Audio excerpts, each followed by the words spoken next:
IT job కోసం try చేస్తున్నారా? Coding tutor లో ట్రైనింగ్ తో పాటు స్టైఫండ్ అండ్ 100% జాబ్ గ్యారంటీ. నమస్తే, నేను Keshav. Welcome to Suman TV. ఆంధ్రప్రదేశ్లో గ్రామాన జాతర జరుగుతున్నటువంటి పరిస్థితి. గ్రామ సభల పేరుతో 13,326 పంచాయతీల్లో ప్రభుత్వం ఈ గ్రామ సభలను నిర్వహిస్తోంది. ముఖ్యమంత్రి, ఉప ముఖ్యమంత్రి, అలానే మంత్రివర్గంలో ఉన్నటువంటి నాయకులు, ప్రజాప్రతినిధులు అందరూ కూడా ఈ సభల్లో పాల్గొంటున్నారు. రాబోయేటువంటి రోజుల్లో ఏపీలో గ్రామ స్వరాజ్యం, స్వర్ణ గ్రామాల ఆవిష్కరణే లక్ష్యంగా సాగుతున్నట్టుగా ప్రకటనలు చేస్తున్నారు. ఈ గ్రామ స్వరాజ్యానికి సంబంధించినటువంటి సంకల్పం ముందుకు సాగడం వెనుక ప్రభుత్వ వ్యూహం ఏంటి? అలానే మొదటి విడత సభల్లో ఉప ముఖ్యమంత్రి చేసినటువంటి వ్యాఖ్యలు కూడా ఆసక్తికరంగా మారాయి. గ్రామాల ఆస్తుల పరిరక్షణ పైన ప్రభుత్వం ఫోకస్ పెడుతుంది అంటున్నారు. ఇందులో ఉన్నటువంటి ప్రత్యేకత ఏంటో తెలుసుకునే ప్రయత్నం చేద్దాం. మనతో పాటు పొలిటికల్ అనలిస్ట్ చంద్ర శ్రీనివాస్ గారు. చంద్ర శ్రీనివాస్ గారు నమస్కారం. నమస్కారం. గ్రామ స్వరాజ్యం అనగానే గాంధీ గారు చెప్పిన స్లోగన్ గుర్తొస్తుంది.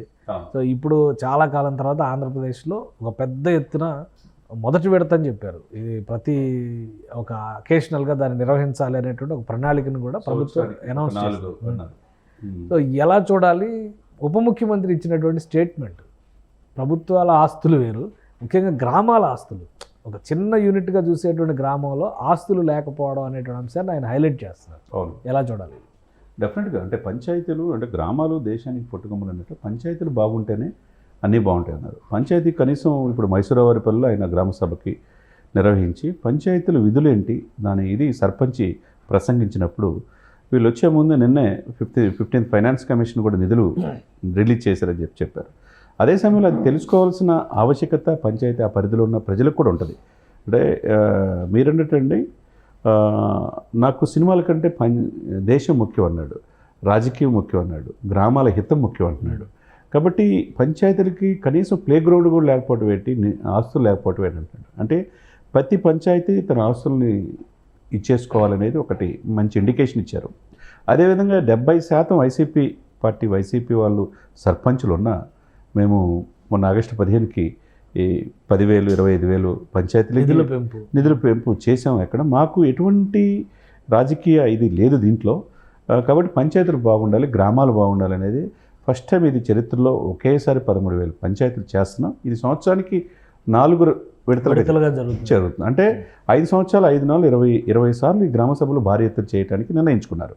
కాబట్టి సర్పంచ్ ఏంటి, సర్పంచ్ రోల్ ఏంటి, అదేవిధంగా తనకున్న విచక్షణాధికారంతో కార్పొరేట్ సోషల్ రెస్పాన్సిబిలిటీ ఏదైతే జూల అభివృద్ధికి టీ విత్ డిప్యూటీ సీఎం అంటున్నారో, అది ఎవరైతే దాతలు ముందుకు వస్తే వాళ్ళ ద్వారా పంచాయతీల నిధులు సేకరించే ఇదిలో డిప్యూటీ సీఎం కార్యాలయం ఎప్పుడూ ఉంటుంది అన్నాడు. అది ఒక మంచి ఇండికేషన్గా మనం చూడాలి. అంటే ఇప్పుడు అన్నిటికీ దాతల మీద ఆధారపడుతున్నారు అనేటువంటి ఒక విమర్శ వస్తుంది. అమరావతికి దాతలు, అన్న క్యాంటీన్లకి దాతలు, ఇప్పుడు గ్రామాలకు కూడా దాతలు అనేటువంటి చర్చ నడుస్తుంది.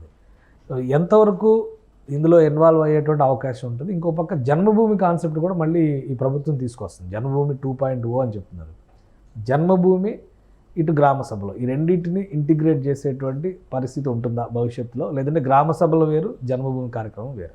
అంటే డెఫినెట్గా అండి, దానికి సపరేట్గా ఉన్నా ఇక్కడ ఒకటి అల్టిమేట్గా అంటే గ్రామాల అభివృద్ధి, పంచాయతీల అభివృద్ధి, రాష్ట్రం అభివృద్ధి ముఖ్యం. మీరు అంటున్నట్టుగా ప్రతిదీ కూడా దాతల మీద ఆధారపడితే ఎలా అంటున్నారు? మరి నిధులు లేకపోతే ఏం చేయాలి కేశవ్ గారు? మీరేనే చెప్పండి.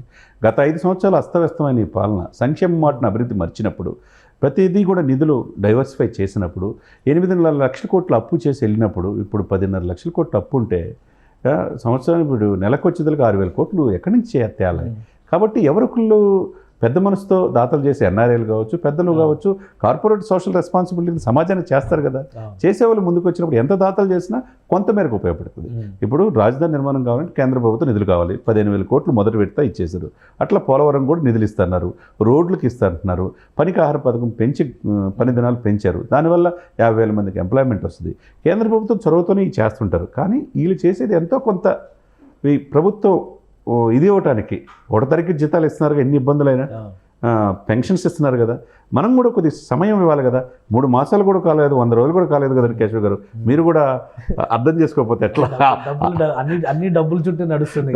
అంటే దాతలు ఎవరికళ్ళు ఇచ్చేవాళ్ళు ఉంటే, ఇచ్చే గుణం ఉండేది తక్కువ మందికి ఉంటారు సార్. ఇప్పుడు అజీజ్ ప్రేమ్జీ ఉన్నాడు విప్రో, సంవత్సరానికి ఆయన 10,000 కోట్లు దానం చేస్తారు. అట్లా టాటా సంస్థలు ఉన్నాయి. కొంతమంది దానం చేయని కూడా ఉంటారు. కానీ ఆయన చెప్పింది ఏంటంటే ఏదైతే కుటుంబంలో ఒక అబ్బాయి చదువుకుంటే అతను మాత్రం అభివృద్ధి చెందుతాడు, ఒక మహిళ చదువుకుంటే కుటుంబం మొత్తం అభివృద్ధి చెందుతుంది అంటాడు. అదేవిధంగా గ్రామాల యొక్క సమస్యలు, గ్రామాలకు వచ్చే నిధులు, మ్యాచింగ్ గ్రాంట్ కేంద్ర ప్రభుత్వం ఇచ్చేయి. ఇప్పుడు చూడండి, ఆ గ్రామ పట్టికలో మొత్తం వెనక బ్యాక్గ్రౌండ్లో ఇటువైపు చంద్రబాబు నాయుడు గారు, ఒకవైపు పవన్ కళ్యాణ్ గారు, పైన మోదీ గారు ఫోటో వేశారు. గత 5 సంవత్సరాల్లో ఏ రోజైనా మోదీ గారు ఫోటో వేశారా? వీళ్ళు చేసినట్టు కేంద్ర ప్రభుత్వం ఇచ్చింది కూడా ఇచ్చేశారు. జనరల్గా ఇప్పుడు చేస్తున్న స్కీమ్స్ అన్నీ కూడా సెంట్రల్ గవర్నమెంట్ స్కీమ్స్ లింకప్ చేసే కదా. అది గ్రామ స్థాయిలో ప్రజలకి గత 5 సంవత్సరాలు తెలియదా? అసలు గ్రామ సభలే లేవు, ఇంకెలా తెలుస్తాయి? పంచాయతీకి నిధులే లేవు, సర్పంచ్ పవర్ ఏముంటుంది మరి? కాబట్టి గ్రామాలు స్వయం సమృద్ధితో ఎదగాలి అని అన్నాడు. ఒకవైపు కలెక్టర్ ఉన్నాడు, అదేవిధంగా గ్రామీణాభివృద్ధి తర్వాత రూరల్ డెవలప్మెంట్కి ప్రత్యేకంగా ఆయన సెక్రటరీగా వేశారు. కృష్ణతేజ్ కూడా పక్కన ఉన్నారు. అంటే త్వరితగతిన ఆ గ్రామంలో సమస్యలు తెచ్చుకుంటే మైసూరువారిపల్లి సమస్యని రాష్ట్రం మొత్తం ఎలా ఉందో ఒక ఐడెంటిఫై అవుతుంది కదా. ఇప్పుడు ఒకటి అంటే మైసూరువారిపల్లిలోనే ఒక ప్రస్తావన చేశారు, ఒక సెంటు భూమి కూడా పంచాయతీ ఆధ్వర్యంలో లేదు. అంటే ఏమైనట్టు? నిజంగా భూములు ఉంటే ఏమైనట్టు? ఇప్పుడు భూముల చుట్టూ ఒక పెద్ద భాగవతం నడుస్తుంది. అవునండి. గ్రామాలకు సంబంధించినటువంటి భూములు కూడా కబ్జాల పాలైతే ఎలా చర్యలు తీసుకునేటువంటి పరిస్థితి ఉంటుందా? డెఫినెట్గా తీసుకోవాలి కదా. దీనికి ఆయనకి ప్రత్యేక సమర్థవంతమైన ఆఫీసర్స్ని చేసి ఎవరైతే ఈ భూమి ఆక్రమణ గురయ్యారో, ఇది హాస్యాస్పదంగా సార్, స్వతంత్రం వచ్చి 78 సంవత్సరాలు మొన్నే మనం చేసుకున్నాం స్వతంత్ర దినోత్సవ వేడుకలు, కానీ పంచాయతీలో కనీసం 1 ఎకరం కూడా పొలం లేదు అంటే ఏమైపోయినట్టు? పంచాయతీల కింద ఇప్పుడు ఎండోమెంట్ ల్యాండ్స్ ఉంటాయి, పంచాయతీకి సంబంధించిన ఆస్తులు ఉంటాయి, వాళ్ళు ఇస్తుంటారు, ఎన్ని సంవత్సరాలకని లీజుకి ఇస్తుంటారు. దాని మీద వచ్చే దాంతో పంచాయతీలు అక్కడ గ్రామంలో లైట్లు కావచ్చు, బ్లీచింగ్ పౌడర్స్ కావచ్చు, నగర అభివృద్ధి కావచ్చు, అవన్నీ కూడా చేస్తూ ఉంటారు. కనీసం 1 ఎకరం కూడా లేకపోవటం ఇన్ని సంవత్సరాలు స్వాతంత్రం వచ్చి మరి దారుణం కదండి. మరి దీని వెనక ఎవరున్నారు? ఆనాటి పార్టీ పాలకులు ఉన్నారా? రాజకీయ పార్టీ వాళ్ళు ఏమైనా ఆక్రమించుకున్నారా? అది బయటికి తేవాలి. సమర్థవంతమైన యంత్రాంగం ఉంటే డెఫినెట్గా అది బయటకు వచ్చే అవకాశం స్పష్టంగా ఉంటుంది అన్నమాట. ఇంకోటి, రాష్ట్రంలో ఒక కీలకమైనటువంటి పరిణామంగా ఇప్పుడు జరుగుతున్నటువంటి గ్రామ సభల నుంచి గ్రామాల అవసరాలు రెండింటిని ఇంటిగ్రేట్ చేస్తామని పవన్ కళ్యాణ్ గారు చెప్తున్నారు. పనికి ఆహార పథకం కావచ్చు, ఎంప్లాయ్మెంట్ గ్యారంటీ ఉపాధి హామీ పథకం కావచ్చు, వీటిని ఇంటిగ్రేట్ చేయడం ద్వారా 54 రకాల పనులు ఒక లిస్ట్ అవుట్ చేశారు ఆయన. అవునండి. సో అన్ని రకాల సమస్యలు గ్రామాలకు సంబంధించి పరిష్కారం అయిపోతాయి అని అనుకోవచ్చా దీని నుంచి? అంటే ఇప్పటికిప్పుడు పరిష్కారం కాకపోవచ్చు, కొద్ది సఫిషియంట్ టైంతో ఇప్పుడు సమస్యని ఎక్కడ ఐడెంటిఫై చేసుకోవాలా? ఇప్పుడు పనికి ఆహార పథకం, పని దినాలు పెంచడం వల్ల ఒక 50,000 మందికి ఎంప్లాయ్మెంట్ కలుగుతుంది. అది సెంట్రల్ చేతిలో ఉంది కాబట్టి, కేంద్ర ప్రభుత్వానికి రాష్ట్రాలకు మధ్య సత్సంబంధాలు ఉన్నాయి కాబట్టి అది తెచ్చుకోవచ్చు. అదేవిధంగా మ్యాచింగ్ గ్రాంట్ కనుక ఇస్తే వాళ్ళు కేంద్ర ప్రభుత్వం ఇచ్చే నిధుల్లో వాళ్ళు 30-40% రాష్ట్రాలు చెల్లించాలనుకో, అంత చెల్లించలేమని 20% అన్నా కానీ అవి తీసుకొస్తే సకాలంలో అవి కనుక ఉపయోగించుకోగలిగితే ఒక రకంగా ఉపయోగం ఉంటుంది. కాబట్టి ఇన్ని రకాల 55 రకాల పనులు ఇన్వాల్వ్ చేయటం, ఒక్కొక్క స్టెప్ బై స్టెప్ తీసుకుంటూ వెళ్తే, అంటే ఇక్కడ మనం కూడా చాలా ఇంటర్వ్యూలు చెప్పాం, ప్రాధాన్యత క్రమాన్ని బట్టి వాళ్ళు వెళ్తున్నారు ఈ ప్రభుత్వం తెలుస్తుంది. కాబట్టి ఇప్పుడు 100 రోజులు కూడా కాలం ఇంకా అయినా కానీ అసలు ఈ ప్రాధాన్యాలు డిసైడ్ చేసే దానిలో రాజకీయాలకు అతీతంగా గ్రామాల్లో సుహృద్భావ వాతావరణంలో చర్చలు జరుగుతున్నాయా? ఎందుకంటే ఒక్కరోజు పెద్ద ఎత్తున జరుగుతుంది ప్రభుత్వం.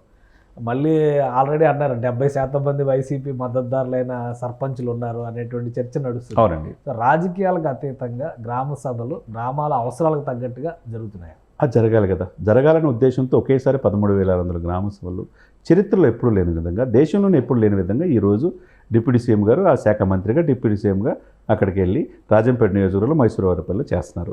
ఇది ఆదర్శంగా తీసుకోమంటున్నారు. తీసుకుని డెఫినెట్గా అవుతుంది.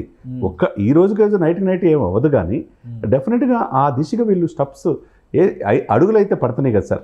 అడుగులు పడి ఏ విధంగా చేయాలి, అకౌంటబిలిటీ ఏంటి, కుటుంబం ఏంటి, దాని తర్వాత ఏ విధంగా దీంట్లో ప్రభుత్వంలో భాగస్వామ్యం కావాలి, ప్రభుత్వం నుంచి వచ్చే సంక్షేమ పథకాలు ఏంటి, దాన్ని ఏ విధంగా యూటిలైజ్ చేసుకోవాలనేది ఇక్కడ అల్టిమేట్ అనమాట. అది అవగాహన పెంచుకుంటే డెఫినెట్గా ముందుకెళ్ళి ఈ యొక్క సర్పంచ్ వ్యవస్థని ఒక ఆదర్శవంతంగా అయ్యే అవకాశాలు స్పష్టంగా కనపడుతుంది. రైట్. థ్యాంక్ యూ శ్రీనివాస్ గారు. ఇది ఆంధ్రప్రదేశ్లో గ్రామాభ్యుదయం కోసం తొలి అడుగులు పడుతున్నాయి. గ్రామ సభల్ని ఒకేసారి నిర్వహించడం, రాజకీయాలకు అతీతంగా గ్రామాల అవసరాలకు తగ్గట్టుగా ప్రభుత్వం నిధులు సమకూర్చడం, పనులని కేటాయించడం, ఈ ప్రక్రియలు లక్ష్యంగా ఈ సభలు నిర్వహిస్తున్నారు. అలానే ఏడాదికి 4 సార్లు చొప్పున నిర్వహించేటువంటి ప్రణాళికని గ్రామాల ఆస్తులు, ముఖ్యంగా గ్రామ పంచాయతీల ఆస్తులు ఎవరి పరమైనా కానీ ఉపేక్షించబోమనేటువంటి వార్నింగ్ని ఉప ముఖ్యమంత్రి పవన్ కళ్యాణ్ ఇచ్చారు. కాబట్టి రాబోయే రోజుల్లో గ్రామ సభలకి సంబంధించిన ప్రాధాన్యం మరింత పెరిగే అవకాశం ఉందని చంద్ర శ్రీనివాస్ గారు విశ్లేషిస్తున్నారు. ఇది special discussion. Keep watching. Suman టీవీలో మీ పర్సనల్ అండ్ బిజినెస్ ప్రమోషన్స్ కోసం కింది నెంబర్కి కాంటాక్ట్ చేయండి.